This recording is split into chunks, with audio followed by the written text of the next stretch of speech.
అనకూడదు కానీ మేము బతికున్నంత వరకు గుర్తుపెట్టుకునే ఉంటాం.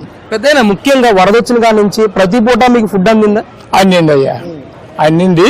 కానీ ఏంటంటే పైకి రాలేకపోయిన వాళ్ళు ఏం చేస్తున్నారంటే కింద నుండి ఇలా విసురుతున్నారు, క్యాచ్ చేసుకుంటున్నాం.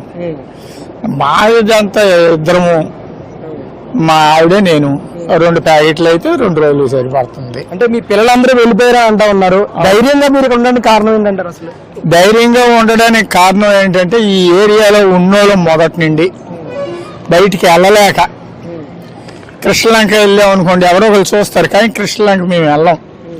మాకున్నది ఇక్కడే స్థిరాస్తులు కానీ రాజీనగర్లో కానీ కంట్రీకి లేదు రాజీనగర్, ఓల్డ్ రాజీనగర్, ఇవన్నీ మా స్థిరాస్తులు ఉన్నాయి. అంటే వరద వచ్చినప్పటి నుంచి కూడా చంద్రబాబు నాయుడు గారు మీ ప్రాంతంలో ఎలాంటి సహాయ సహకారాలు అందించడంలో ముందున్నారు? అసలు ముందే ఉన్నారయ్యా, వారిని తప్పు పెట్టాల్సిన